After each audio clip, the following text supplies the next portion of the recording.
नमो लोये सौहरिहन्तानं नमो लोये सौहृदानं नमो लोये सौभागिर्यानं नमो लोये सौज्यायानं नमो लोये सौत्रिकावती सावनं ओंकारमिन्दु संयुक्त नित्यं जयन्ति योगिनः कामदमोक्षदं चैव ओंकाराय नमो नमः मंगलम भगवान मंगलम गौतमोनि मंगलम कुंकुमधारी विजेन्द्र मोसु मंगलम नमः समरिसाराय स्वानुभूत्या चकास्ते चित स्वभावाय भवाय सर्वः विभाव निरुद्ध निराकार।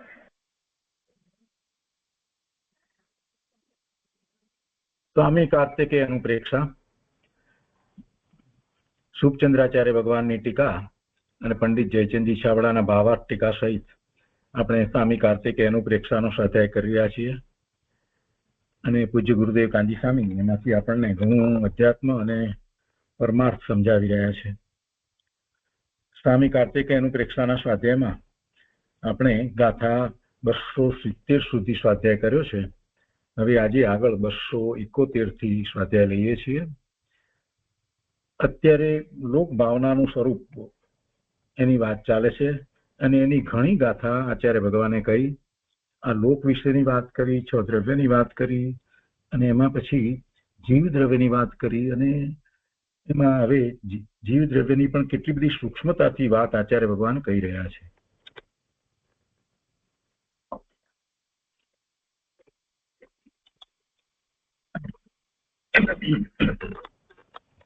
અત્યારે નયની વાત ચાલે છે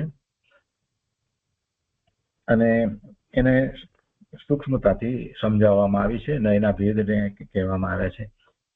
કેમ કે નય જાણીએ નહીં ત્યાં સુધી સાચા અર્થમાં આપણે જ્ઞાન કરી શકતા નથી. કોઈ પણ વસ્તુનું જ્ઞાન કરવા માટે એને જુદી જુદી અપેક્ષાથી સમજવું પડે. એક અપેક્ષાએ કોઈ વસ્તુ આમ હોય, બીજી અપેક્ષાએ જુદી રીતે હોય, ત્રીજી અપેક્ષાએ જુદી રીતે હોય, તો અનેક અપેક્ષા દ્વારા જ જ્ઞાન કરી શકાય. એટલે જ્ઞાનનો અંશ એને નય કહેવામાં આવે. જે અપેક્ષાથી કહીએ છીએ તો એ અપેક્ષા એ નય છે. આ નયનું કથન એટલે એનો અર્થ કે આ અપેક્ષાથી એ જ્ઞાનનો અંશ કહેવામાં આવ્યો. પૂર્ણપણે જ્યારે જ્ઞાન ની વાત કરીએ તો એને આપણે પ્રમાણ જ્ઞાન કહીએ. તો એ જુદી જુદી અપેક્ષાથી એ વસ્તુનો વિચાર કરવામાં આવે એટલે કે બધા નય દ્વારા વસ્તુને જાણવામાં આવે તો એ પ્રમાણ જ્ઞાન થાય. એટલે નય એટલે અપેક્ષા અને એ અપેક્ષાના નામ આપવામાં આવ્યા છે અને એ અપેક્ષાથી જ્યારે કહેવામાં આવે છે એનો વિષય થયો. એટલે નયનો વિષય બહુ અઘરું નથી, સહેલું છે. ઘણાને બહુ અઘરું લાગે છે કેમ કે શાંતિથી વાંચીને વિચાર નથી કર્યો ને એટલે માત્ર ગોખી નાખવાને બદલે એને સમજવાનો પ્રયત્ન કરવો જોઈએ. અને આપણે જ્ઞાન હંમેશા એ જ રીતે કરતા આવ્યા છીએ. કોઈ વ્યક્તિ માટે જ્ઞાન કરતા હોઈએ ત્યારે પણ આપણે એ વ્યક્તિ વિશે સમગ્રપણે જાણીએ છીએ. એ વ્યક્તિના કુટુંબની અપેક્ષાથી વ્યક્તિને જાણીએ છીએ તો એને આપણે એમ કહેવું હોય કે કુટુંબ નહીંથી એ આ રીતે છે. આપણે એને ધર્મની અપેક્ષાથી કહેવું હોય તો આપણે એમ કહીએ કે ધર્મ નહીંથી એ જૈન છે. આપણે એને એના અભ્યાસની અપેક્ષાથી કહેવું હોય તો એને વર્તમાનમાં જે એન્જિનિયરિંગ કે મેડિકલનો જે અભ્યાસ કર્યો છે તે અભ્યાસ નહીંથી એનો આ અભ્યાસ છે. એટલે એવી આ બધાને આપણે નય કહી શકીએ. તો કેટલા નય જગતમાં જ્ઞાન કરવા માટે નય કેટલા હોય તો કે અનંત નય હોય. શાંતિથી સમજીએ તો ખ્યાલ આવે આ નય કહેવાય. એને નયના કેટલા નામ થઈ શકે. જે અપેક્ષાથી લો એ અપેક્ષાને નય કહેવામાં આવે. પછી એ અપેક્ષાથી જે જ્ઞાન કરવામાં આવ્યું એ જ્ઞાન માત્ર એ વસ્તુને જણાવે છે, પૂરેપૂરું નથી જણાવતું. આપણે એમ કહીએ કે ભાઈ અભ્યાસ નહીંથી એ વ્યક્તિ કેવી છે તો કે ભાઈ એને એન્જિનિયરિંગ પાસ કરેલું છે તો એથી આપણને કાંઈ એની પૂરી ઓળખ મળતી નથી. પૂરેપૂરી ઓળખ એનાથી મળતી નથી. એ તો એક અપેક્ષાથી એના સંબંધીનું એટલું જ જ્ઞાન કર્યું કે એન્જિનિયર છે. પછી બાકી બીજું શું? એનાથી કંઈ બીજું ઘણું બધું આપણે સમજવું છે. એના માટે એનો ધર્મ સમજવો છે, એનું કુળ સમજવું છે, એ કોનો પુત્ર છે કે એની જાતિ શું છે વગેરે ઘણું બધું આપણે તો જાણવું છે એના સંબંધી. એની ઉંમર કેટલી છે આ બધું. તો એ જ્યાં સુધી બધું નય બધી અપેક્ષાથી એને જાણીએ નહીં, એટલે બધા નય દ્વારા આપણે જાણીએ નહીં ત્યાં સુધી એના સંબંધીનું આપણને પૂરેપૂરું જ્ઞાન થતું નથી. અને એ પૂરેપૂરું જ્ઞાન થવું એને આપણે પ્રમાણ જ્ઞાન કહીએ છીએ. અહીંયા ધર્મની અંદર, આગમની અંદર જેને પ્રમાણ જ્ઞાન કહેવામાં આવ્યું છે. અને એ પ્રમાણ જ્ઞાન માટે તમારે જુદી જુદી અપેક્ષાથી જાણવું. અપેક્ષા એ બધા નય છે, અને બે વિરોધાભાસી વાત પણ અંદર હોય તો કહેવાય કે ભાઈ આ નયથી આમ છે ને આ નયથી આમ છે, એમ કહેવામાં આવે. હવે વચલો પુત્ર હોય તો આપણે એને શું કહીએ? એ નાનો પણ છે અને મોટો પણ છે. તો એમ કહીએ કે મોટા જે પુત્ર જે છે એના કરતા નાનો છે, અને પેલો નાનો પુત્ર છે એના કરતા મોટો છે. વિરોધાભાસી વાત આવી ને, પણ છતાંય બંને કહી શકાય છે ને અપેક્ષાથી. આ રીતે આખી વાત છે, એમાં કઈ અઘરું નથી અને શાંતિથી સમજવાની વાત છે. એટલા માટે અનંત નય કયા. અનંત નય શા માટે થયા? આ મૂળ વાત સમજ્યા પછીથી બધું બહુ સહેલું છે. અને પછી એને એક ક્લાસિફિકેશન આપવામાં આવ્યું, બહુ સરળ સીધું ક્લાસિફિકેશન આપવામાં આવ્યું, અને એની અંદર જણાવવામાં આવ્યું કે આ રીતે નય છે. તો અહીંયા 271મી ગાથાની અંદર જે કહે છે એ પહેલા આપણે 270મી ગાથા, 268મી ગાથા એ બધાનો જરાક ફરીથી પુનરાવર્તન કરી તો ખ્યાલ આવે કે આપણે શેની વાત કરી રહ્યા છીએ. 268માં એમ કહ્યું કે હવે નયોના ભેદ કહે છે, બરાબર. તો પહેલા એમાં સંગ્રહ નયની વાત કરવામાં આવી.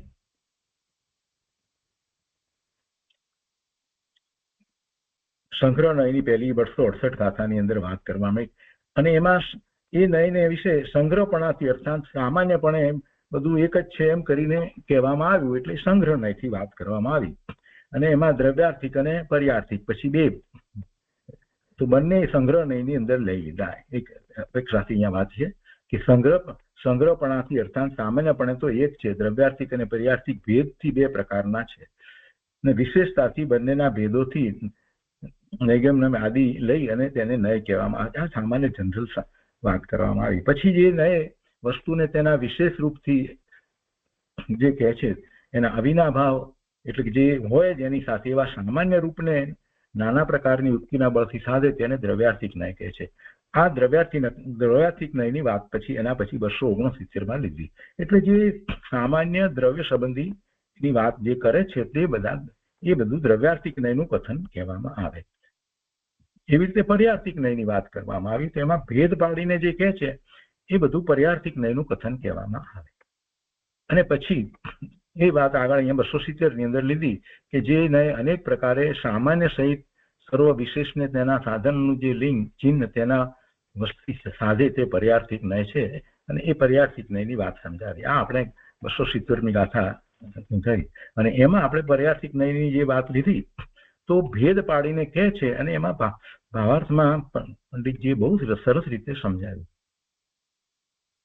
કે વસ્તુ જે સામાન્ય છે એમાં ભેદ પાડવા એટલે એ પર્યાર્થિક નય ખરો. અને એમાં ઉદાહરણ આપ્યું કે સતપણે એટલે હોવાપણે છે, કોઈ પણ વસ્તુ હોવાપણે છે તો સત સામાન્યપણે એમ કહેવામાં આવ્યું. પણ સત તો શું છે? ચેતન પણ છે અને અચેતન પણ છે, બંને સતમાં લીધા. તો ચેતન અને અચેતન એવા જે ભાગ પાડવામાં આવ્યા એ એનું વિશેષ થયું. જો અહીંયા દ્રવ્ય સામાન્ય અને પર્યાય વિશેષ એ વાત નથી ચાલતી. અત્યારે આપણે નયની વાત કરીએ છીએ, તો કોઈ પણ જે છે એને સામાન્યપણે ગ્રહણ કરવામાં આવે ને એના પછી ભેદ પાડીએ એટલે પર્યાર્થિક નય થાય. તો એમાં ચિત્ત કહ્યું એટલે ચેતના. તો ચેતના સામાન્ય લઈએ તો એના વધારે ભેદ પાડીએ તો એમ થાય કે ચેતના તો સંસારીને પણ છે અને સિદ્ધને છે. તો સિદ્ધ ને સંસારી જે એવા ભેદ પાડ્યા એ પર્યાર્થિક નય થયો. પછી સંસારી અને સિદ્ધ એવા ભેદ પાડ્યા તો સંસારીમાં પણ એમ કહેવાય કે સંસારી તો ત્રસ જીવો પણ છે અને સ્થાવર જીવો પણ છે, એવા ભેદ એમાં પડી શકે છે. એટલે જેના ભેદ પાડવામાં આવ્યા એને સામાન્ય કહ્યું, સંસારી પણ સામાન્ય લીધું, અહીંયા ચિત્ત સામાન્ય લીધું, આમાં સત સામાન્ય લીધું અને એના ભેદ પાડ્યા. પછી ત્રસ અને સ્થાવર એવા ભેદ પાડવામાં આવ્યા, અને અહીંયા ઉપર જે ચેતન ને અચેતન ભેદ પાડ્યા હતા. દાખલા તરીકે અચેતન જે છે તો અચેતનના ભેદ લઈએ તો એ અચેતનને આપણે સામાન્ય લઈએ, તો અચેતન સામાન્ય લઈએ તો એના ભેદમાં કેટલા આવે? 5 પ્રકારના દ્રવ્યો આવે કે જે અચેતન છે. તો એક વસ્તુને સામાન્ય લઈ અને ભેદ પાડ્યા જ કરીએ ક્યાં સુધી ભેદ પાડી શકાય? જે ભેદ પાડીએ એ બધું જે છે એને પર્યાર્થિક કહેવાય. એને જે સામાન્ય તરીકે જેને ગ્રહણ કર્યું છે અહીંયા એ દ્રવ્યાર્થિક લીધું છે. તો આ દ્રવ્યાર્થિક નયના ભેદની અંદર આ વાત આવી. પર્યાર્થિક ને દ્રવ્યાર્થિકની આ રીતે વાત સમજાવી. એ રીતે દ્રવ્યાર્થિક લઈ અને પછી આ રીતે પર્યાર્થિકની વાતને અહીંયા સમજાવી. અને હવે 271 ની અંદર એ દ્રવ્યાર્થિક નયના ભેદો કહે છે. એટલે આ સામાન્ય જે સમજાવ્યું, જેને આપણે દ્રવ્યાર્થિક તરીકે સમજાવ્યું, એ દ્રવ્યાર્થિક નયના ભેદો કહે છે. તો ત્યાં પહેલા નૈગમ નય કહે છે. હવે આ ગાથા લઈએ પહેલા એક સામાન્ય વાત આપણે સમજી લઈએ, જેથી કરીને બધાને એ વાત સમજવામાં સહેલું થઈ જાય. નહીતર મૂળ વાત જે છે જે એ વાતને સમજવાને બદલે એ અટવાયા કરે. તો નયના ભેદને સામાન્ય આપણે અહીંયા લઈએ. એક જો જૈન સિદ્ધાંત પ્રશ્નોત્તર માળા અને જૈન સિદ્ધાંત પ્રવેશિકા બંનેની અંદર જે નયનું પ્રકરણ છે, નયનું જે ચેપ્ટર છે, એની અંદર બંનેમાં બરાબર સરખી જ વાત કરવામાં આવી છે. તમે ગમે ત્યાંથી વાંચો, બંનેમાં બરાબર સરખી વાત કરવામાં આવી છે. ત્યાં એ રીતે પહેલી વાત લીધી છે નિશ્ચય નય અને વ્યવહાર નયની વાત જે લેવામાં આવી છે.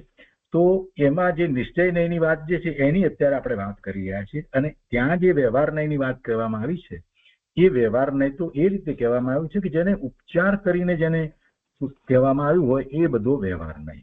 એ વ્યવહાર નય ત્યાં જુદી રીતે છે. એ વ્યવહાર નય આખી વસ્તુ જુદી છે. જેનો ઉપચાર કરીને કહેવામાં આવે, જે નથી એને ઉપચાર કરવામાં આવે જેની ઉપર, કે દાખલા તરીકે ઘડો છે તો નિશ્ચયથી ઘડો શાનો છે? માટીનો છે. નિશ્ચયથી તો ઘડો તો માટીનો છે. પણ ઘડાની અંદર આપણે ઘી ભરીએ એટલે આપણે વ્યવહારમાં શું બોલીએ છીએ કે ભાઈ ઘીનો ઘડો આપો. જો ઘડામાં આપણે ગોળ ભર્યો હોય તો આપણે શું કહીએ કે ગોળનો ઘડો આપો. ઘડાની અંદર ચોખા ભર્યા હોય તો આપણે શું કહીએ કે ચોખાનો ઘડો આપો. પણ ઘડો તો નિશ્ચયથી માટીનો જ છે. તો એ નિશ્ચય નય છે. અને ઉપચાર કર્યો, ઘડા ઉપર ઉપચાર કર્યો, માટીના ઘડાને આપણે એને ઘીનો ઘડો કહીએ, ગોળનો ઘડો કહીએ, ચોખાનો ઘડો કહીએ. આ બધું શું થયું? એ બધો ઉપચાર કર્યો, એની ઉપર એ કહેવામાં આવ્યું. અને એ ઉપચાર કોઈક વખત સાચો હોય ને કોઈક વખત તો ઉપચાર જે છે એ કહેવા માત્ર ઉપચાર જ હોય, ખરેખર એ ઉપચાર પણ સાચો ન હોય. એટલે એ બધું વ્યવહાર નયની અંદર આવે. એમાં સદબુદ્ધ અસદબુદ્ધ ઉપચાર અણુપચાર એ બધી વાત આવે. તો અત્યારે આપણે એ વિષય નથી, એટલે આ વિષયને હમણાં આપણે બાજુ પર મૂકીએ છીએ. જે ઉપચારથી કથન કરીને વ્યવહાર કહેવામાં આવ્યો છે એ વ્યવહાર નયની વાત અત્યારે નથી. અત્યારે આપણે જે નિશ્ચય નયથી વાત જે કરી રહ્યા છીએ એની અંદર જે નય કહેવામાં આવ્યા છે એ 7 નયની વાત છે. એટલે કોઈ ગૂંચવાડો થાય નહીં. ઘણાના મનમાં એમ છે કે 7 નય કેમ કયા? પ્રવચન સારમાં 47 નય કયા ને અહીંયા 7 કેમ કયા? પણ પ્રવચન સારમાં જે નય કયા છે એ આત્માને વર્ણવવા માટેના નય કયા છે. જેમ હમણાં જ આપણે શરૂઆતમાં જ એક વાત લીધી કે વ્યક્તિને જાણવા માટે જુદી જુદી અપેક્ષાથી જાણીએ તો એના નયો એ પ્રમાણે હોય. તો ત્યાં આત્માને જાણવા માટેના નય કયા છે એ 47 પ્રકારથી વાત કરવામાં આવી છે. એટલે કોઈ પણ વસ્તુ માટેના કેટલા નય હોય? તો અનેક નય હોય. એની કોઈ ગણતરી હોઈ શકે છે? જ્યાં સુધી એનું પૂરું વર્ણન ન થાય ત્યાં સુધી એના નય પાડીને આપણે એને સમજીએ છીએ. એ જ્ઞાન છે, એ જ્ઞાનના બધા અંશ છે. અને જેટલા વિશેષ જ્ઞાનના અંશ ભેગા કરીએ એટલી આપણને જ્ઞાનની સ્પષ્ટતા વધે, એટલી જ્ઞાનમાં આપણને સ્પષ્ટતા વધે. અને કોઈ એકાંત એ વસ્તુને આપણે પકડીએ નહીં. જેમ બીજા અન્ય મતમાં જે વસ્તુને સમજે છે એ એકાંતે પકડીને બેઠા છે. કોઈ કહે છે કે આત્મા નિત્ય છે અને કોઈ કહે છે કે આત્મા અનિત્ય છે. ને આ બધી વાતો જે બધા જુદા જુદા દર્શનમાં જે ચાલી રહી છે એમણે બધું એકાંતે પકડ્યું છે. જીનેશ્વર ભગવાને સર્વજ્ઞ પરમાત્મા છે. તો એ એમનું જ્ઞાન જે છે એ પૂરેપૂરું છે, પૂર્ણ છે, દરેક વિષય માટેનું, દરેક દ્રવ્ય માટેનું અને ત્રણેય કાળનું. એટલે એમાં બધા જ ન્યાયપૂર્વક વાત આવે. અને એ બધા ન્યાયપૂર્વકની વાત હોય તો એ અનેકાંત દ્વારા જ કહેવાય, અનેક નય દ્વારા કહેવાય. એટલે અનેકાંત વાત. અને એને કહેવાની એક પદ્ધતિ છે. એ પદ્ધતિ એને આપણે સ્યાદવાદ કહીએ છીએ કે કોઈ અપેક્ષાએ આમ પણ છે, કોઈ અપેક્ષાએ આમ પણ છે, કોઈ અપેક્ષાએ આમ પણ છે. આમ એમાં વિરોધી વાત આવે એટલે અપેક્ષા સાથે કહેવી પડે, એમ કહેવામાં આવ્યું છે. તો અનેકાંતમય વાણી હોય એ જ સત્ય હોય ને. તો બીજા દર્શનમાં તો એ છે જ નહીં. તો બીજા દર્શનની આટલી બધી શુક્ર માથાકૂટ લઈને લોકો બેઠા છે. જૈનો પણ બીજા સર્વધર્મ સમાન લઈને બેઠા. પણ ભાઈ એમાં છે જ નહીં એ વાત. સર્વજ્ઞ પરમાત્માએ જે રીતે કહ્યું છે, જે જ્ઞાન આપ્યું છે જગત આખાનું, જગત આખાના પદાર્થોનું, જીવોનું, એવું જ્ઞાન બીજે કેવી રીતે હોય? એમને તો જ્ઞાન જ એ નથી. એટલે અહીંયા જે નયની વાત કહેવામાં આવી છે, જૈન દર્શનમાં જે કહેવામાં આવી છે, અનેકાંતની વાત કહેવામાં આવી છે, એ તો મૂળભૂત વસ્તુ છે જૈન માટેની. આપણા તો ભાગ્ય છે કે આપણને આવું જૈન દર્શન મળ્યું કે જેમાં આપણે જ્ઞાન કેવું કરીએ છીએ, સંપૂર્ણપણે જ્ઞાન આપણે શાસ્ત્ર દ્વારા પણ કરીએ છીએ અને એનો નિર્ણય કરી અને પછી આપણે કેટલા બધા સમાધાનો પ્રાપ્ત કરીએ છીએ, વિકલ્પ ઘટી જાય છે અને એમ થાય છે તો દ્રષ્ટિ સ્વરૂપ તરફ જાય છે. શંકા રહે નહીં તો દ્રષ્ટિ સ્વરૂપ તરફ જાય. એટલે આ જે નય દ્વારા આપણે જાણીએ છીએ તો વિશેષ જ્ઞાન માટેની વાત છે. એ બધા જ્ઞાનના અંશ છે, જ્ઞાનના ભાગ છે, જ્ઞાનને જાણવાની પદ્ધતિ છે. તો નિશ્ચય નહીં, આપણે વાત લઈએ છીએ ત્યારે નિશ્ચય નહીં. તો એમાં બે ભેદ પાડવામાં આવે, દ્રવ્યાર્થિક અને પર્યાર્થિક એમ કહ્યું. અને અત્યારે જે ગાથા ચાલી રહી છે એમાં હવે એ દ્રવ્યાર્થિક નયના ભેદને કહેશે.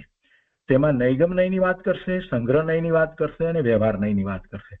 અને ત્યાર પછીથી પર્યાર્થિક નયના ભેદ જે 4 ભેદ કહેવામાં આવ્યા છે એ એની ગાથાઓ આપણે આવતા સ્વાધ્યાયમાં લેવાની છે.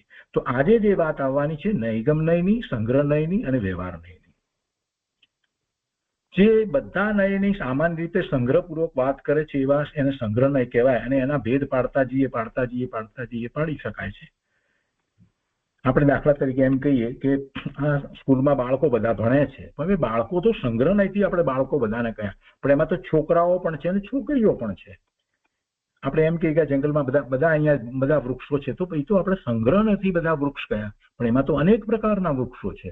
એટલે એ જે એમાં ભેદ પાડીએ નહીં અને એવો જે એ સંગ્રહ નય છે. નૈગમ નયની વાતની અંદર એ કાળ અપેક્ષાએ આખી વાત કહેવામાં આવે કે જે પહેલા હતું અને અત્યારે નથી, અથવા તો જે અત્યારે નથી અને ભવિષ્યમાં હશે, તો એની જયારે વાત કરીએ, અત્યારે છે એમ કરીને જયારે વાત કરીએ તો એ નૈગમ નય થાય છે. અથવા તો વર્તમાનમાં છે પણ હજી પૂરેપૂરું નથી અને એને અત્યારે વર્તમાનમાં કહીએ પૂરેપૂરું તો પણ એ નૈગમ નય થાય છે. દાખલા તરીકે ગૌતમ સ્વામીને આપણે ગણધર કહીએ. હજી કેટલાય લોકો કહે છે, સમજ્યા વગર કહે છે, પણ ગૌતમ સ્વામીને અત્યારે ગણધર કહેવાય. ગૌતમ સ્વામી તો કેવળ જ્ઞાન પ્રગટ કરી કેવળી થયા અને એ પછી આયુષ પૂરું થતા એ તો સિદ્ધ થયા, નિર્વાણ પામીને સિદ્ધ થયા. તો અત્યારે ગૌતમ સ્વામીને સિદ્ધ કહેવા જોઈએ ને. તો સિદ્ધ કહેવાને બદલે આપણે ગૌતમ સ્વામીને ગણધર કહીએ તો એ નૈગમ નયથી. કયા નૈગમ નયથી? ભૂત નૈગમ નયથી, કે ભૂતકાળમાં એ હતા. એટલે ભૂત નૈગમ નયથી ગૌતમ સ્વામીને ગણધર કહેવાય. પણ એકાંતે જે લોકો કહે છે કે ગૌતમ સ્વામી તો ગણધર જેવું એકાંતે આપણા જૈન ભાઈઓ જે કહે છે એ બધા એ અપેક્ષાથી જોઈએ તો સમજ્યા જ નથી. ગૌતમ સ્વામી તો અત્યારે વર્તમાનમાં સિદ્ધ છે અને કોઈ એમ કે ના ગૌતમ સ્વામી સિદ્ધ જ છે એક જ વાતને પકડી રાખે તો બે વચ્ચે ઝઘડો થાય. અહીંયા નયથી વસ્તુને સમજે છે તો કોઈ ઝઘડો નથી ભાઈ, બરાબર છે. ભૂત નૈગમ નયથી ગૌતમ સ્વામીને ગણધર કહેવાય, બરાબર છે. અને વર્તમાન નૈગમ નયથી શું કહેવાય? તો સિદ્ધ છે તો સિદ્ધ કહેવાય. એવી જ રીતે કોઈને સિદ્ધ કહીએ આપણે કે હવે આ સિદ્ધ, દાખલા તરીકે આપણે તીર્થંકર કહીએ. આપણે કોઈ જે રીતે તીર્થંકર નથી થયા એમને તીર્થંકર કહીએ. ગુરુદેવને જ આપણે ઘણી વખત એમ કહીએ છીએ કે તું તીર્થંકરનો જીવ છે, તીર્થંકર. હજી તું તીર્થંકર થવાને તો હજી 4 ભવની વાત છે. શ્રેણિક મહારાજાને આપણે તીર્થંકર કહીએ પણ એ ભાવિ છે, તો એ ભાવિ નૈગમ નયથી કહેવામાં આવે. એ ભાવિ નૈગમ નથી, એમને તીર્થંકર કહેવાય. અને વર્તમાનમાં જે કાર્ય પૂરું ન થયું હોય અને છતાં એ કાર્ય ચાલુ થઈ ગયું તો પણ પૂરું થાય છે એ અપેક્ષાથી વર્તમાન નૈગમ નયથી એને એમ કહેવાય. દાખલા તરીકે આપણે દાળ મૂકી છે અને 3 સીટી વાગી ગઈ, દાળ થઈ ગઈ એમ માનીએ છીએ આપણે. ને કોઈ પૂછે શું થયું કે ભાઈ દાળ, તો કે દાળ થઈ ગઈ છે. હજી થઈ ગઈ ક્યાં છે? હજી કુકરમાંથી બહાર તો કાઢી નથી. પૂરી તળી છે, થોડી ઘણી તળી છે, હજી થોડી બાકી રહી છે. પૂરી કે તળાઈ ગઈ છે બોલાય છે ને.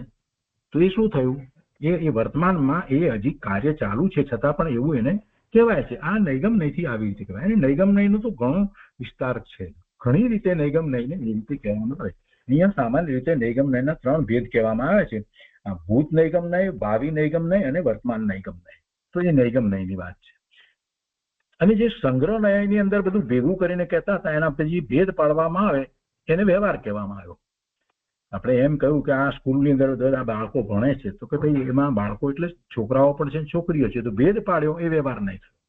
અને એવો વ્યવહારની વાત આપણે ગથામાં હમણાં જોઈએ એ રીતે ભેદ પાડતા જઈએ અને પછી ગુરુદેવે એમાંથી એક વાત બહુ સરસ સમજાવી છે કે ભાઈ તમે એમાં ભેદ ક્યાં સુધી પાડી શકો કે જ્યાં સુધી નાનામાં નાનો ભેદ પડી જાય ત્યાં સુધી તમે ભેદ પાડી શકો. એ બધું વ્યવહારના એમાં લીધું છે. પણ આ બધી વાત કોની છે? બધી દ્રવ્યની વાત છે. એટલે એ દ્રવ્ય એને દ્રવ્યાર્થિક નયની અંદર મૂકી દેવામાં આવ્યા. ક્લાસિફિકેશન પ્રમાણે દ્રવ્યાર્થિક નયની અંદર મૂકી દેવામાં આવ્યા.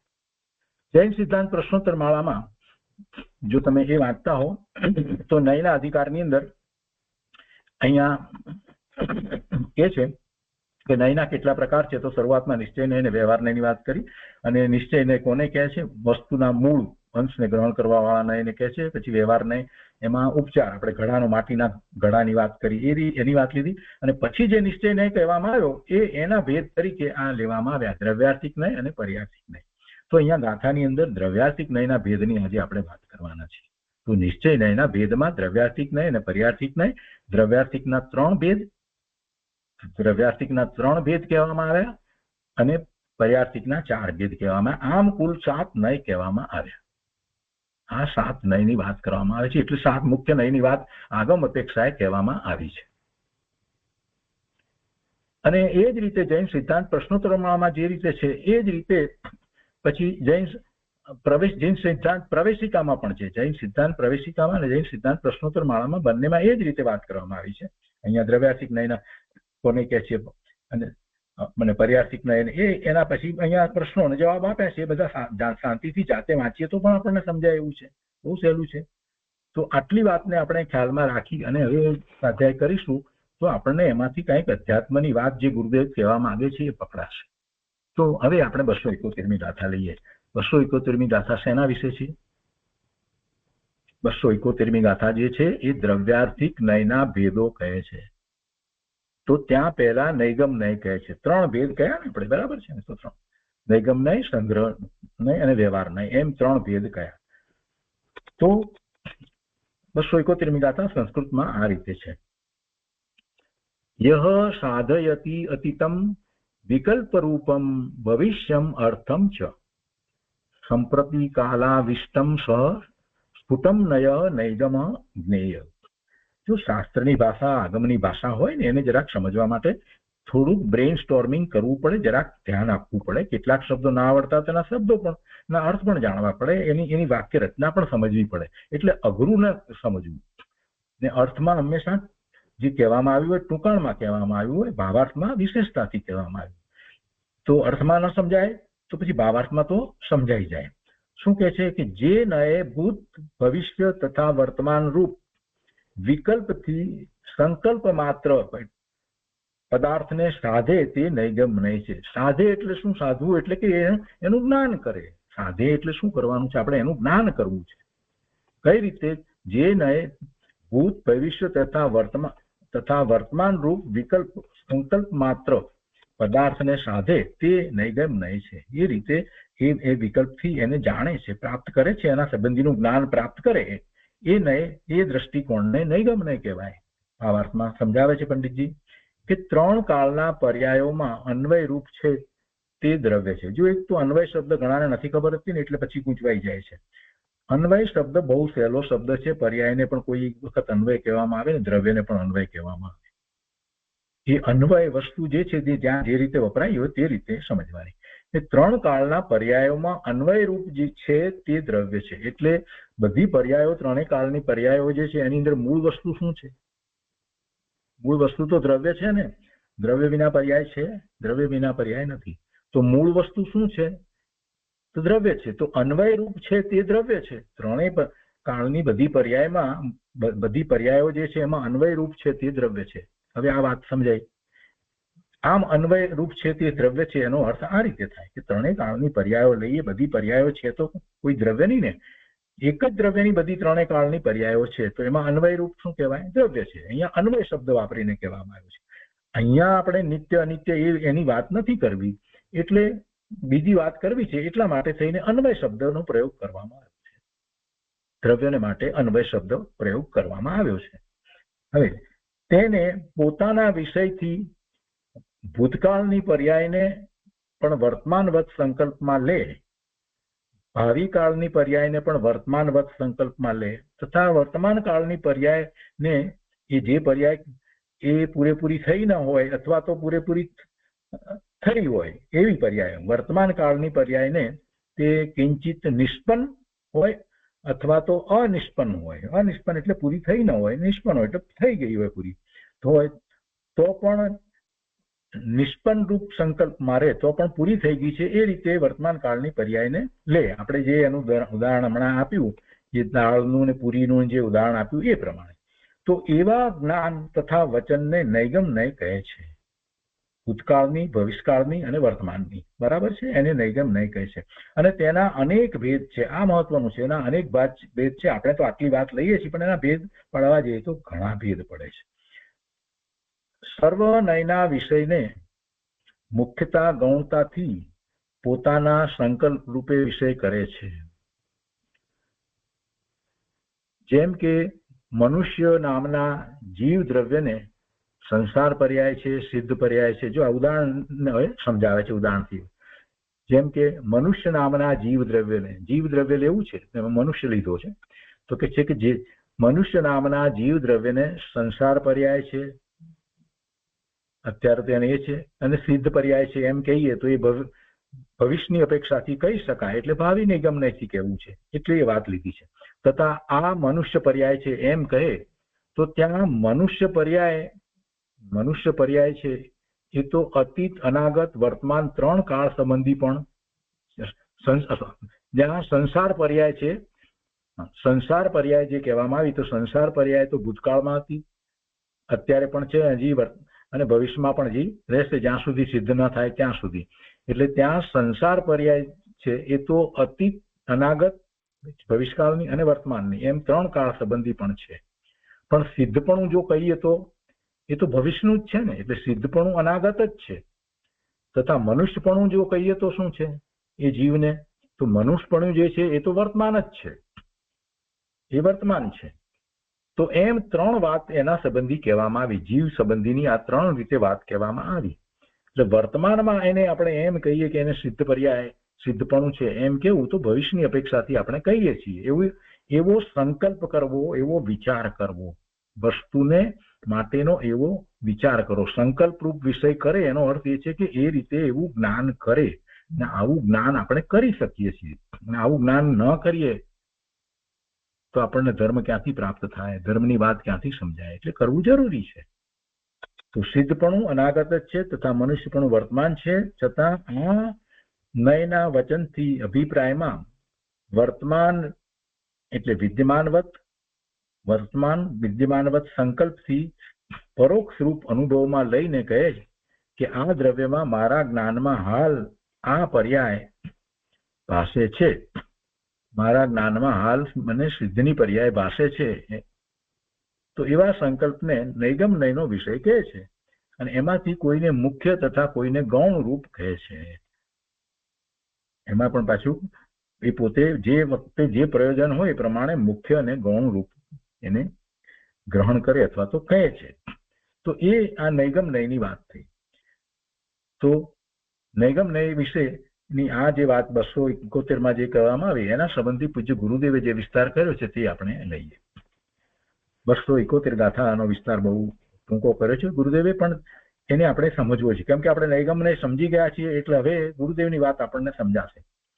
ગુરુદેવ આપણને અધ્યાત્મ સમજાવી રહ્યા છે, પણ આપણે જ્યાં સુધી વસ્તુને જ જાણતા ન હોય ત્યાં સુધી શું અધ્યાત્મ પકડવાનું હતા. એટલે આપણે શરૂઆતમાં થોડીક વાત નય સંબંધી કરી, કેમ કે કેટલાક લોકોને હજી બહુ અભ્યાસ નથી એટલે એમને તકલીફ ન પડે, સમજાય એ માટે. તો અહીંયા આ 271મી ગાથા, બરાબર છે, દ્રવ્યાર્થિક નયના ભેદમાં પહેલો નૈગમ નયનો ભેદ કયો, જે નય ભૂત, ભવિષ્ય તથા વર્તમાન રૂપ વિકલ્પથી સંકલ્પ માત્ર પદાર્થને સાધે તે નૈગમ નય છે. બરાબર છે, આ વ્યાખ્યા પણ સારી રીતે સમજાય. હવે ગુરુદેવ અહીંયા સમજાવે છે, કહો જાણે અત્યારે જ સાક્ષાત ભગવાન પાસે બેઠા હોઈએ અને દિવ્ય ધ્વનિ સાંભળતા હોઈએ એમ પૂર્વકાળને વર્તમાનપણે જ લક્ષમાં લેવો તે નૈગમ નય છે. જો કેવું ઉદાહરણ સુંદર આપ્યું કે આપણે ભૂતકાળમાં ભગવાન પાસે બેઠા હતા, સાંભળ્યું હતું, અને અત્યારે આપણે એમ લઈએ કહો અત્યારે હું ભગવાનની સામે જ બેઠો છું અને ભગવાનની વાણી સાંભળું છું. તો એ નૈગમ નહીંથી કહી શકાય, ભૂત નૈગમ નહીંથી. અથવા તો આપણને જાતિ સ્મરણ જ્ઞાન હોય તો આપણે એવું કહી પણ શકીએ, જેમ કૃપાળુદેવ શ્રીમદ રાજચંદ્રજી કહેતા હતા ને કે અમે તો મહાવીર સ્વામી ભગવાનના શિષ્ય હતા, તો અમે ભગવાન મહાવીર સ્વામીના શિષ્ય છીએ એમ બોલે છે પોતે. તો વર્તમાનમાં તો નથી, પણ ભૂત નૈગમ નહીંથી એ વાત એમની સત્ય છે. આપણે એમ કહીએ કે અહીંયા પૂર્વકાળને માટે વર્તમાન વિશે આપણે કહીએ તેમાં બીજી રીતે પણ કહી શકીએ કે અમે તો ભગવાનની વાણીને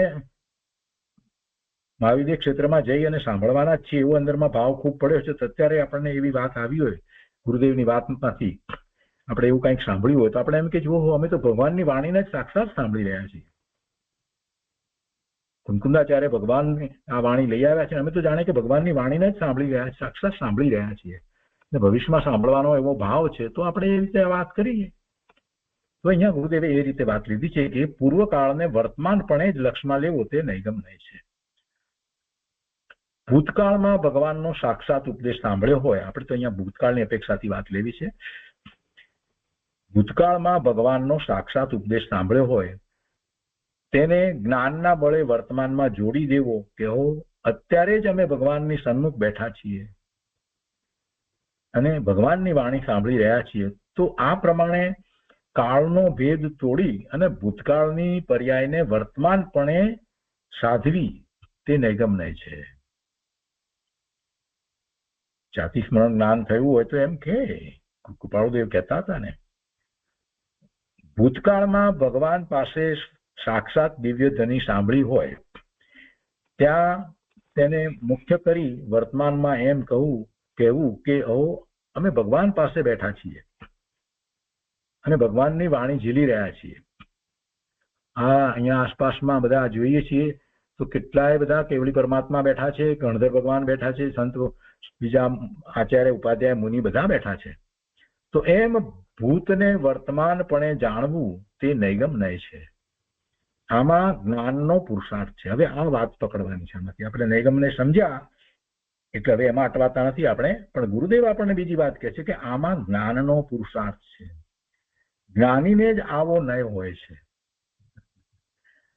આ ખોટા વિકલ્પો કરવાની વાત નથી એમ કહેવાનો આશય છે ગુરુદેવનો. એક વાક્યમાં ગુરુદેવને જે કહેવું છે એ બધું એમણે કહી દીધું કે ભાઈ આ જ્ઞાનનો પુરુષાર્થ છે. આમાં કંઈ કલ્પનાના ઘોડા દોડાવવાની વાત નથી, ખોટી કલ્પનાઓ કુકલ્પનાઓ કરવાની વાત નથી. આ જ્ઞાનનો પુરુષાર્થ છે અને જ્ઞાનીને જ આવો નય હોય છે.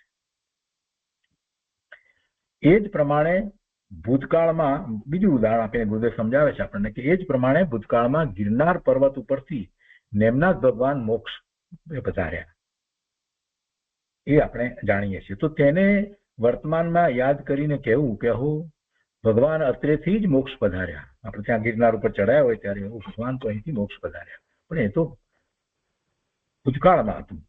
તો જ્ઞાન બળે ભૂતકાળને વર્તમાનપણે જાણે છે. જાણે કે મારી સન્મુખ જ નેમનાથ ભગવાન ગિરનાર ઉપરથી એમ કે મોક્ષ સિધાવ્યા, નિર્વાણ પામીને ઉધ્વગમન કરી રહ્યા હોય એમ પોતાના જ્ઞાનમાં કાળ ભેદ કાઢી નાખી અને જાણવું તે નૈગમ નય છે. આ તો જ્ઞાનની વાત છે. આ કોઈ મતિ કલ્પના વાત લેવાની નથી, પોતાની સ્વચ્છંદી વાત નથી લેવાની, પણ આવી વાત જે જ્ઞાન માટેની છે એ વાત આપણે અંતરમાં રાખવાની છે કે આ જે છે તે જ્ઞાનનો પુરુષાર્થ છે. એ વાતને પકડવાની છે. આ કલ્પનાના ઘોડા દોડાવવા માટેની વાત નથી, જ્ઞાનની વાત છે, જ્ઞાનના અંશ છે. એટલે એ સત્યથી જુદું નથી, છતાંય અત્યારે વર્તમાનમાં નથી એટલે ખોટું પાડવાની જરૂર નથી. એ છે એમ હતું અથવા તો એમ ભવિષ્યમાં હશે ત્યારે એને માટે નય લાગુ પાડી શકાય છે. ગુરુદેવ કહે છે કે પર્યાય છે, સિદ્ધ પર્યાય છે તથા મનુષ્ય પર્યાય છે. એમ કહે તો ત્યાં સંસાર પર્યાય તો અતીત, અનાગત અને વર્તમાન ત્રણ કાળ સંબંધી પણ છે. ભૂતકાળમાં હતી, વર્તમાનમાં છે અને જે ભવિષ્યમાં પણ એ સંસાર પર્યાય છે, જે આપણે ઉદાહરણ ભાવાર્થમાં જોયું તે. પણ સિદ્ધ પર્યાયનો વિચાર કરીએ તો શું છે? તો જીવને સિદ્ધ પર્યાય તો અનાગત જ છે તથા મનુષ્ય પણ વર્તમાન જ છે. છતાં આ નયના વચનથી અભિપ્રાયમાં વર્તમાન વિદ્યમાનવત સંકલ્પથી પરોક્ષ રૂપ અનુભવમાં લઈને કહે કે આ દ્રવ્યમાં મારા જ્ઞાનમાં હાલ આ પર્યાય ભાષે છે, એવું એવા સંકલ્પને નૈગમ નયનો વિષય કહે છે. નૈગમ નયથી એમ કે અમે તો સિદ્ધ છીએ. હજી તો સિદ્ધ થશે, પણ આવું આચાર્ય ભગવાન કહી શકે છે. ગુરુદેવ પણ કહે છે, ગુરુદેવ અમે તો તીર્થંકર થઈ અને સિદ્ધ થવાના છે. તો એ શું છે? એ સંકલ્પ કેવો છે? સત્ય છે, એ જ્ઞાન છે, અને એ કયા એનો વિષય છે? તો નૈગમ નયનો. કયા નૈગમ નયનો? તો ભાવિ નૈગમ નયનો વિષય થયો. કોઈ એમ કે આ બધી વાતો, આવી બધી કલ્પનાઓ ન કરવી, આ ગપ્પા મારે છે, આમ છે તેમ છે, એમ ન કહેવાય. જેમને એ વાત નથી બેસતી એ બધા એમ બોલે છે. આપણે શું કહીએ છીએ કે અરે આ તો ગુરુદેવે ભાવિ નૈગમ નયથી વાત કરી છે કે પોતે તીર્થંકર થઈ અને સિદ્ધ થવાના છે, એ વાત કરી છે. એટલે અહીંયા જે વાત કહેવામાં આવે છે એ જ્ઞાનની વાત છે, એ ખોટી કુકલ્પનાઓ નથી. તો કહે છે કે એમાંથી કોઈને મુખ્ય તથા કોઈને ગૌણ રૂપ કહે છે. જે સંબંધી વાત ચાલતી હોય, જેવું પ્રયોજન હોય એ પ્રમાણે મુખ્ય ગૌણ કરીને વાત કરવામાં આવે. આપણે જ્યારે એમ વાત કરતા હોઈએ કે આ આટલી બધી રચના જે થઈ, આવી બધી રચના કરી, 12 અંગની રચના કરીને 12મા અંગમાં તો પાછા 14 પૂર્વની રચના કરી, આટલું અગાધ જ્ઞાન, આ બધી જયારે વાતો ચાલતી હોય ત્યારે આપણે ગૌતમ સ્વામીને ગણધર કહીએ કે ગૌતમ ગણધરે આ બધી રચના કરી. તો એ વખતે પ્રયોજન, એમને આપણે ભૂત નૈગમ નયથી ગણધર કહીએ છીએ. અને એ વખતે પ્રયોજન શું છે? તો પ્રયોજન આપણું એટલું છે કે આવી રચના કરનાર જે છે એ કોણ હોય? એ ગણધર હોય, એ 4 જ્ઞાનના ધણી ગણધર જ હોય. એની વાત ચાલતી હોય ત્યારે પ્રયોજન વશ આપણે એમને એમ કહીએ. હવે જયારે સિદ્ધની વાત ચાલતી હોય, આપણે વિષય નીકળ્યો હોય કે સિદ્ધ કેટલા થયા? તો કે અનંત સિદ્ધ થયા. પણ કે તીર્થંકર તો 24 થયા, અને સિદ્ધ તમે કેમ અનંત કહો છો? તો કે ભૂતકાળમાં થયા. તો પણ શું, પણ 24 થયા ને? તમે તો આ કાળમાં કેટલા થયા? તો કે આ કાળની અંદર પણ અસંખ્ય થયા. ઋષભદેવ ભગવાનથી મહાવીર સ્વામી ભગવાન સુધીમાં 24 તીર્થંકરની સાથે કેટલા થયા સિદ્ધ? તો પછી કેવી રીતે? ત્યારે પછી આપણે એમ કે જુઓ ને, આ જેટલા ગણધર થયા એ બધા સિદ્ધ જ છે ને. ગૌતમ સ્વામી પણ સિદ્ધ છે, સુધર્મ સ્વામી પણ સિદ્ધ છે, જંબુ સ્વામી પણ સિદ્ધ છે, રામચંદ્રજી પણ સિદ્ધ છે, બરાબર છે ને, ભરત સ્વામી સિદ્ધ છે, બાહુબલી સ્વામી સિદ્ધ છે. આમ કેટલાય નામ આપણે જણાવીએ છીએ. ત્યારે એ જ ગૌતમ સ્વામીને આપણે સિદ્ધ કર્યા, જેને હમણાં 5 મિનિટ પહેલા આપણે એમને ગણધર કહેતા હતા, એને અત્યારે આપણે સિદ્ધ કર્યા. એટલે અત્યારે જે સિદ્ધ છે એ કયા નયથી વાત કરી? વર્તમાન નૈગમ નયથી વાત કરી. અને શા માટે એમ કહેવામાં આવ્યું? કેમ કે વિષય એ ચાલે છે, એટલે એને મુખ્ય કરીને વાત કરી. ત્યારે વર્તમાન જે છે એને મુખ્ય કરીને વાત કરી, અને પહેલા ગણધર તરીકે વાત કરી ત્યારે શું કર્યું હતું? આપણે વર્તમાનને મુખ્ય શું કર્યું? વર્તમાનને ગૌણ કર્યું, અને ભૂત નૈગમ નયને મુખ્ય કરીને વાત કરી કે ગણધર છે એમ. એટલે ગૌણ અને મુખ્ય તો જે વાત ચાલતી હોય, જે વિષય ચાલતો હોય એ પ્રમાણે એ કહેવામાં આવે, એમ કહેવામાં આવે. પણ એને એકાંતે પકડી લે તો કોઈ કે ના ગણધર તો સિદ્ધ, ગૌતમ સ્વામી તો સિદ્ધ જ છે, અને કોઈ કે ના ગૌતમ સ્વામી તો ગણધર જ છે. આમ ચાલે? કેટલું બધું ખોટું પડે. આખી વાતને એટલા માટે આ રીતે નય દ્વારા સમજાવવામાં આવે છે. આ મૂળભૂત વાત છે. અને અહીંયા ગૌણ અને મુખ્યની વાત છે એ પણ આ રીતે સમજવાની છે. ક્યારે ગૌણ કરીએ છીએ આપણે, ક્યારે મુખ્ય કરીએ છીએ, આ બધું જરૂરી છે. વિષય જે ચાલતો એ પ્રમાણે એ વાત આવે. એના એ જ ગૌતમ સ્વામીને આપણે ગણધર પણ કહીએ. જ્યારે ગણધર વિશેની આવી રચનાઓ વિશેની વાત ચાલતી હોય, 12 અંગની વાત ચાલતી હોય, ત્યારે આપણે એમને ગણધર કહીએ છીએ. તો શું ગણધર છે અત્યારે? ના, એ ભૂત નૈગમ નયથી કહ્યું, અને વર્તમાનમાં સિદ્ધ છે તો સિદ્ધ તરીકે પણ કહીએ છીએ. અનંત સિદ્ધ થયા તેમાં એ પણ છે. એટલે આ મુખ્ય અને ગૌણની વાત થઈ, બરાબર છે. હવે આગળ, તીર્થંકરની પ્રતિમા સામે સ્તુતિ કરતા પૂર્વે જોયેલા સાક્ષાત તીર્થંકરનો વર્તમાનમાં આરોપ કરીને તેની સાક્ષાત તીર્થંકરપણે વર્તમાનમાં સ્તુતિ કરે કે હે નાથ, જો આપણે અત્યારે વિચાર કરીએ, કૃપાળુદેવનો વિચાર કરીએ. કૃપાળુદેવે મહાવીર સ્વામી ભગવાનને સાક્ષાત જોયેલા, એમના શિષ્ય હતા. અત્યારે મહાવીર સ્વામી ભગવાન આ ભાવની અંદર કે જેમાં એ રાજચંદ્રનો ભાવ એમનો થયો છે, કૃપાળુદેવનો આ ભાવ જે છે, એમાં એ મહાવીર સ્વામી ભગવાનના મંદિરમાં ગયા. ત્યાં દેરાસરમાં મંદિરની અંદર મહાવીર સ્વામી ભગવાનની પ્રતિમા જોઈ. અને પ્રતિમા તો આપણે જાણીએ છીએ કે બધી પ્રતિમા જે છે એ તીર્થંકર અવસ્થાની પ્રતિમા બનાવવામાં આવે છે. તો એ જોઈ અને એમને યાદ આવી જાય અને એ એમ કે અમે તો પ્રભુ અમે તો આપની સામે જ બેઠા છીએ. અને પછી એ રીતે એ આખી પ્રાર્થના કરે, એટલે સ્તુતિ કરે. આપણે તો પ્રાર્થનામાં માગતા નથી પણ આપણે સ્તુતિ કરીએ. તો એ રીતે સ્તુતિ કરે કે જાણે કે પોતે તીર્થંકરની સામે જ છે એવી રીતે સ્તુતિ કરે ને, કરી શકે ને. એમને એમાં તીર્થંકર જ દેખાય છે, કેમ કે એમણે પૂર્વે તીર્થંકરને જોયા છે અને એ રીતે એ વર્તમાનમાં એ આરોપ કરી અને એમને સાક્ષાત તીર્થંકરપણે વર્તમાનમાં એમની સ્તુતિ કરે કે હે નાથ, આપની પાસે અનંત કેવળ જ્ઞાન ખજાનો છે, તેમાંથી મને આપો. હે નાથ કૃપા કરો, હે નાથ દિવ્ય ધ્વનિ એક વાર સંભળાવો. આવો ભાવ ઘણીવાર એવો આવી જતો હોય છે, એટલે કહે છે. પણ અંદરમાં એ સમજતા હોય છે કે બધું જે ભગવાને તો આપી દીધું છે, પણ એવો ભાવ આવે છે. કુંદકુંદાચાર્ય ભગવાનને પણ એવો ભાવ આવ્યો એટલે એવી સ્તુતિ કરે છે. તો આમ ભગવાન પાસે વિનંતી કરે. સ્વભાવનું ભાન થયું ત્યાં ભગવાન પ્રત્યે ઉલ્લાસ આવી જાય છે, માટે આવું કહે છે. ભગવાનની મહાનતા દેખાય છે, ઉલ્લાસ આવી જાય છે, માટે આવી સ્તુતિ કરે છે. પણ એમને એમ નથી કે ભગવાન આપશે તો મળશે, એવી અંદરમાં નથી વાત. સિદ્ધાંત પ્રમાણે બધી વાતને સમજે છે અને ભગવાન પ્રત્યે કહે છે કે એ નાથ, આપણે બંને સાથે, કોઈ એની પહેલાના ભાવનો જો જાતિસ્મરણ જ્ઞાન હોય તો કે આપણે બંને સાથે ફરતા હતા અને તમે એવો મોટો પુરુષાર્થ કર્યો કે પછી તો મુનિ થયા અને પછી આગળ વધીને છેવટે પછી તો કેવળ જ્ઞાની પરમાત્મા થયા, મોક્ષમાં ચાલ્યા ગયા અને હું સંસારમાં રહ્યો. હવે એ નહીં પાલવે, મને પણ એવી મોક્ષ દશા જોઈએ છે, એમ કે છે. નહીં પાલવે, મને પણ એ મોક્ષ દશા આપો. કોઈ જાતિ જ્ઞાનમાં એને ખ્યાલ આવે કે આ ભાવમાં તો આ ભગવાનની સાથે હતો, એમણે મને કહ્યું હતું કે ચાલ તું પણ ભગવાનની વાણી સાંભળ, તું પણ દીક્ષા લે, આ બધું કહ્યું હતું પણ મેં માન્યું ન હતું અને એ તો અત્યારે સિદ્ધ થઈ ગયા. અને એમને તીર્થંકર તરીકે જયારે જોયા હોય તો એને એવો ભાવ આવે કે જ્ઞાની જીન પ્રતિમાને જીનેન્દ્ર સમાન જ ભાળે છે. જ્ઞાની જીન પ્રતિમાને જીનેન્દ્ર સમાન જ જુએ છે, ભાળે છે, દેખે છે, શ્રદ્ધે છે. તેમાં સંદેહ કરે તે મૂર્ખ છે. કોઈ એમ કે જીન મંદિરમાં જઈ અને એમ કે તો પથ્થરની પ્રતિમા શું આપવાની છે. અત્યારના ઘણા બુદ્ધિશાળી માણસો એવી બધી વાતો કરે છે કે આ પથ્થરની પ્રતિમા તમને કાંઈ આપવાની નથી, માનવ સેવા કરો. આ મૂર્ખાઓ આવી વાતો કરે છે. તો એ વાત બરાબર નથી.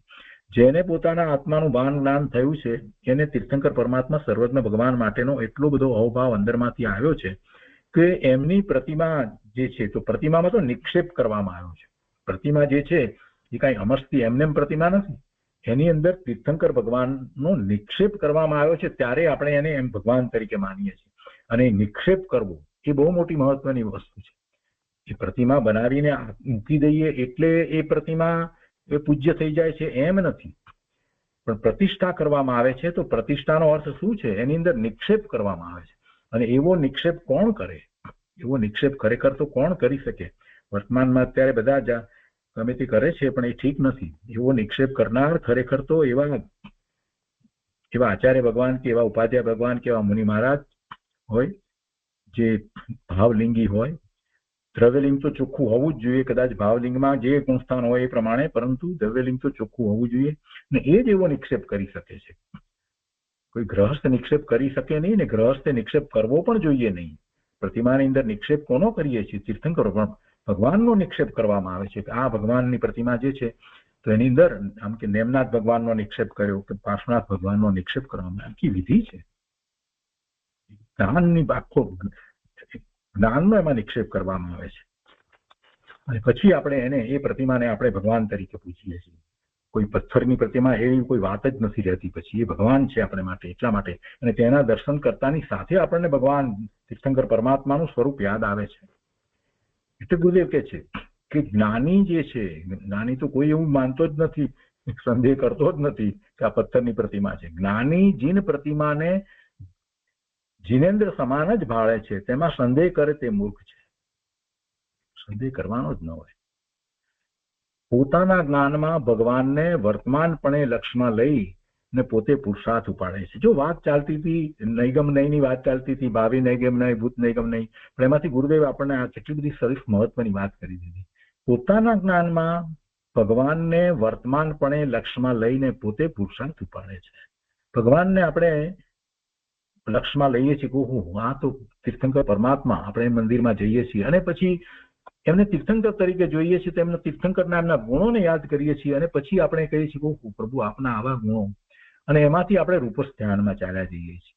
અને એ રૂપસ ધ્યાન એવું છે કે જેથી એમાંથી પછી આપણે પોતે આપણા સ્વ તરફ વળીએ છીએ. રૂપસ ધ્યાનમાંથી આપણે રૂપાતી ધ્યાનમાં વળીએ છીએ. આપણે તો દર વખતે કહીએ છીએ, વાત કરીએ છીએ કે મંદિરમાં જઈએ ત્યારે રૂપસ ધ્યાન અવશ્ય કરવું. તો રૂપસ ધ્યાન થાય કેવી રીતે? પ્રતિમામાં ઈશ્વર, પ્રતિમાની અંદર જીનેન્દ્ર પરમાત્માને ન માનવામાં આવે તો રૂપસ ધ્યાન તો થવાનું જ નથી. તો જીન પ્રતિમાને જીનેન્દ્ર સમાન જે માને છે, ભાવે છે, ખરેખર એ જ્ઞાની છે, અને એમાં એ સંદેહ કરે તે મૂર્ખ છે. અને પોતાના જ્ઞાનમાં ભગવાનને વર્તમાનપણે લક્ષમાં લઈ, અત્યારે નથી એ સિદ્ધ થઈ ગયા, પણ અત્યારે આપણે એમને વર્તમાનપણે લક્ષમાં લઈએ કે જાણે કે સાક્ષાત તીર્થંકર ભગવાન બિરાજી રહ્યા છે, એ જ ભાવિ સ્વામી ભગવાન બિરાજી રહ્યા છે, એમ કરી અને આપણે એમના ગુણોનો વિચાર કરીએ છીએ, એમના સ્વરૂપનો વિચાર કરીએ છીએ. પછી પ્રભુ એ જ સ્વરૂપ મારું છે અને આપની પણ એ જ આજ્ઞા છે, અને આપની આજ્ઞા અને આમન્યામાં રહી અને એવા જ સ્વરૂપનો હું વિચાર કરું છું. આપના જ્ઞાનમાં એ વાત આવી છે કે જીવ માત્ર સિદ્ધ સમાન શુદ્ધ છે, અને જે એવો પુરુષાર્થ કરે છે એવા સ્વરૂપને પ્રાપ્ત કરે જ છે. આપની દિવ્ય ધ્વનિમાં એ વાત આવી છે, મારા વિશે વાત આવી છે કે હું સિદ્ધ સમાન શુદ્ધ છું અને મલિનતા બધી પર્યાયમાં છે, અને મારે સિદ્ધત્વનો પુરુષાર્થ ઉપાડવો જ જોઈએ. જો હું એવો પુરુષાર્થ ઉપાડું તો હું પણ એવી દશાને પ્રગટ કરું, એવું આપના જ્ઞાનમાં આવ્યું છે. હવે એ આજ્ઞાને હું શિરોમાન્ય કરું છું પ્રભુ, અને હું પણ આપના ગુણોનો સ્વીકાર કરી અને હું મારા સિદ્ધત્વના પુરુષાર્થને બમણા વેગથી આગળ વધારું છું. એવો ભાવ ત્યાં બેસીને થવો જોઈએ, અને ત્યારે જ એ રૂપસ ધ્યાન થાય છે કે જેમાંથી આપણે સ્વ તરફ વળી જઈએ છીએ. ગુરુદેવે આ વાત કહી છે એટલે આપણે આ બધી વાત આપણે કરીએ છીએ. ધ્યાનની અંદર આ બધી વાત એટલે લીધી છે કે એમસ્તી નથી લીધી. પ્રભુ પુરુષાર્થ ઉપાડે, વર્તમાનપણે લક્ષમાં લઈ અને પોતે પુરુષાર્થ ઉપાડે, આ રૂપસ ધ્યાનની તો વાત છે. ગુરુદેવ આગળ આપણને સમજાવે છે કે અલ્પભાવ જેની સ્થિતિ રહી હોય તે જ જીવ જીન પ્રતિમાને જીન સમાન જાણે છે. પોતાને પોતાના સ્વભાવની ઉગ્રતા થઈ છે ત્યાં સામે ભગવાનને પણ સાક્ષાત જ જાણે છે. જો જ્ઞાનીને પોતાના સ્વભાવની ઉગ્રતા થઈ છે એ આમ છે. જેને આ વાત સમજાઈ ગઈ છે, પકડાઈ ગઈ છે, અંદરમાં આ વાત આવી ગઈ છે, એ જાત્રાઓ બધી જગ્યાએ કરવા જતો નથી. 50 જગ્યાએ જાત્રા કરે એટલે એ તો ફરે છે, બીજું કાંઈ કરતો નથી. જેને વાત મગજમાં બેસી છે તો એ તો કોઈ પણ પ્રતિમાની સામે બેસી જાય છે તો ત્યાં ભગવાનને જ દેખે છે, એને તો બીજું કાંઈ સૂચતું જ નથી, બસ એ બેસી જાય છે. જાત્રાના નામે લોકો ફરે છે, ખરેખર જાત્રાના સ્થળ જે છે ત્યાં આપણને એવી વ્યક્તિઓ મળી જાય કે જેને કારણે થઈ એને એવો સત્સંગ થાય, એ જાત્રાનો હેતુ છે. એવા કેટલીક વખત એવા જ્ઞાની મહાપુરુષો આપણને મળી જાય, એવા મુનિઓ, નગ્ન દિગંબર ભાવલિંગી સંત આપણને મળી જાય, એટલે જાત્રા આપણે કરીએ છીએ. અને ત્યાં પ્રતિમાની સામે બેસીએ ત્યારે તો એ જ વિચાર હોય છે કે આ તો સાક્ષાત તીર્થંકર ભગવાન જ બિરાજમાન છે. પૂર્વે ભગવાન જોયા હોય અને વર્તમાનમાં વિરહ હોય, પણ નૈગમ નયના બળે જાણે વર્તમાનમાં જ ભગવાન સાક્ષાત હોય, અને એમ સંકલ્પ કરી અને જ્ઞાની તે વિરહને તોડી નાખે છે. એવી વાત સરસ મૂકી દીધી. આ ગુરુદેવની વાત છે. ગુરુદેવે સાક્ષાત સિમંદર ભગવાનને જોયા હતા, એમના સમસ્રણમાં બેઠા હતા, અને એમના જે વિરહ પડ્યા અહીંયા આવ્યા પછી જયારે એ સિમંદર પ્રભુ ની પ્રતિમાની પ્રતિષ્ઠા જયારે ત્યાં સોનગઢમાં કરવામાં આવી ત્યારે ગુરુદેવ તો એ પ્રતિમા આવી ત્યારથી જ કહેતા હતા કે ભગવાન આવ્યા, ભગવાન પધાર્યા. અને જયારે પ્રતિષ્ઠા થઈ ત્યારે તો ગુરુદેવ સાક્ષાત દંડવત પ્રણામ કરી અને કેટલીય મિનિટો સુધી આમ નામ રહ્યા. ઓહો, ભગવાન ભગવાન ભગવાન ભગવાન પધાર્યા, ભગવાન પધાર્યા, ભગવાન પધાર્યા. આ ભાવ, એ વાત અહીંયા લીધી છે. જાણે વર્તમાનમાં જ ભગવાન સાક્ષાત હોય એમ સંપર્ક કરી અને જ્ઞાની તે વિરહને તોડી નાખે છે. પછી એમને ભગવાનનો વિરહ ના રહ્યો કે એમને સિમંદર પ્રભુનો વિરહ પડ્યો છે. કેવી વાત, બહુ સરસ વાત. અહીંયા આગળ કે છે બીજા પણ ઉદાહરણ લીધા છે. ગુરુદેવે ઘણા ઉદાહરણ લઈને વાતને બહુ સ્પષ્ટ કરી છે, પણ સાથે સાથે જે આ વાત મહત્વની સમજાવી છે એ આપણે તો સમજવાની છે કે ભવિષ્યમાં સિદ્ધ થનાર જીવને દેખે ત્યાં જ્ઞાની સમ્યક જ્ઞાની કહે છે કે હો મારા જ્ઞાનમાં આ દ્રવ્યની સિદ્ધ પર્યાય વર્તમાન ભાષે છે. તીર્થંકરનો આત્મા જન્મે ત્યાં આ તીર્થંકર છે એમ ભાવિ નૈગમ નયથી જાણી અને ઇન્દ્ર ઇન્દ્રાણી દેવો બધા આવીને એમની ભક્તિ કરે છે ને. હજી તો એ બાળક છે, હજી તો યુવાવસ્થા પછી ત્યાર પછી દીક્ષા લેશે, ત્યાર પછીથી એ એવું તપ કરશે અંતરંગ અને પછી કેવળ જ્ઞાન પ્રગટ કરશે. પણ એ પહેલા હજી જન્મથી જ ભાવિ નૈગમ નયથી એમને ભગવાન જાણી અને કેવી એમની ભક્તિ વગેરે કરે છે. અને કે છે કે 1000 આંખો કરી અને ઇન્દ્ર એમના દિવ્ય રૂપને નિહાળે છે. આ બધું વર્ણન આપણે વાંચ્યું છે. અહો અંદરમાં ચૈતન્ય મૂર્તિ ભગવાનને નિહાળનારા ઇન્દ્રને પણ ભગવાન પ્રત્યે ભક્તિ ઉછળતા 1000 આંખ કરી અને ભગવાનના દેહનું રૂપ નિહાળે છે અને કહે છે કે હે નાથ, જગતમાં જેટલા શાંત શાંત શીતળ સુંદર પરમાણુઓ હતા તે બધાએ આપના દેહ રૂપે પરિણમી ગયા છે. જન્મ્યા ત્યારે કાંઈ તીર્થંકર નથી. તીર્થંકર પ્રકૃતિનો ઉદય તો 13મા ગુણસ્થાને છે, છતાં વર્તમાનમાં તેમને તીર્થંકરપણે નિહાળીને ભક્તિ કરે છે. તેમાં પણ નૈગમનય છે, ભાવિ નૈગમનય છે.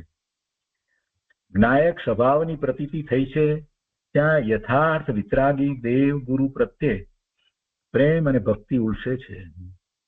આ જો આ નૈગમનયથી જો વિચારવામાં ના આવે તો ઇન્દ્રને આવી ભક્તિ ક્યાંથી થાય? પંચકલ્યાણકની આપણે વાત કરીએ છીએ, પણ પંચકલ્યાણક શું છે એ તો જરાક વિચાર કરી કે એ કેવી રીતે છે બધું, ત્યાંથી એ આવે છે, શા માટે આવે છે, દરેક કલ્યાણક ઉજવવા આવે છે તો એમાં શું જુએ છે? આવી ભક્તિ કેમ થાત? જો આ નૈગમનયથી જે વાત એમને ન લીધી હોત તો પ્રભુ પ્રત્યે આવો ભાવ આવત, એમને એવી ભક્તિ ઉલસત. હા, આ નૈગમનયથી બધી વાતને જાણી છે એટલે આ બધું મહત્વ છે. આપણે નયના મહત્વની વાત કરતા હતા ને, આ છે જ્ઞાયક સ્વભાવની પ્રતીતિ થઈ છે ત્યાં યથાર્થ વિતરાગી દેવ ગુરુ પ્રત્યે પ્રેમ અને ભક્તિ ઉલસે છે.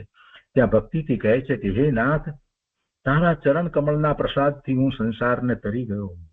આમ પોતાના ભાવનો સામામાં આરોપ કરીને કહે છે. ગુરુદેવ કહે છે કે નૈગમ નયના ઘણા પ્રકારો પડે છે, ઘણા પ્રકાર પડે છે. અને પછી બીજી પણ આગળ વાત લીધી છે, કહે છે કે જો તીર્થંકર જન્મે ત્યાં ઇન્દ્ર ઇન્દ્રાણી આવી અને એવા નૃત્ય કરે છે, તાંડવ નૃત્ય કરે છે, શરીર વાંકું ચૂકું કરીને ભક્તિથી નાચે. ઇન્દ્ર પોતે ક્ષાયિક સંકીર્તિ છે, છતાં પણ એ રીતે નાચે છે, એટલો ઉલ્લાસ છે. ઇન્દ્ર ઇન્દ્રાણી બંને એકાવતારી છે. એક ભવ પછી આ ભવ, આના પછીના ભવમાં તો મનુષ્ય થઈ અને એ પણ નિર્વાણ પામવાના છે, સિદ્ધ થવાના છે. પણ તીર્થંકર ભગવાન પ્રત્યે આવો ભક્તિભાવ ઉછળે છે. બાળક જન્મ્યા ત્યારથી જ જેને તીર્થંકરપણે ભાળે છે. સમ્યક દર્શન સહિતના સમ્યક જ્ઞાનમાં આવો નૈગમનય હોય છે. ભક્તિનો ઉત્સાહ આવતા ભાવિ તીર્થંકરને વર્તમાનપણે દેખે. અહો નાથ, આપ તીર્થંકર છો એમ નૈગમનયથી જ્ઞાનને લંબાવી અને કાળ ભેદને તોડી નાખે છે. અરે કાળને વચમાં લાવતા જ નથી, આપ તો તીર્થંકર છો. ઓહો ઇત્યાદિ અનેક પ્રકારના નૈગમનય જાણવા. અને નૈગમનય તે દ્રવ્યાર્થિક નયનો એક પ્રકાર છે. તો આજે નૈગમનયની વાત કરી. હવે સંગ્રહ નયની વાત આવશે. આપણે આવતી વખતે આવતા સ્વાધ્યાયમાં સંગ્રહ નયની વાત લઈશું. આજનો સ્વાધ્યાય અહીંયા સુધી રાખીએ છીએ. આપણે થોડોક વધુ સમય લીધો છે, પણ મને એમ લાગ્યું કે નયની વાતમાં આપણે જો ગૂંચવાઈએ તો જે ગુરુદેવને જે કહેવું છે આપણે ન પકડી શકીએ. એટલા માટે પહેલા આપણે નયની વાતને સામાન્યપણે લીધી છે. મારી બધાને અનુમોદના છે કે જૈન સિદ્ધાંત પ્રશ્નોત્તર માળા કે પ્રવેશિકામાંથી આ નયો સંબંધીની વાતને જાતે વાંચી લેવી અને આજનો આ જે સ્વાધ્યાય જે ગુરુદેવે જે વાત કરી છે એને ફરીથી વાંચી અને સમજવી કે ગુરુદેવે આપણને કેવા ભાવ આપ્યા છે.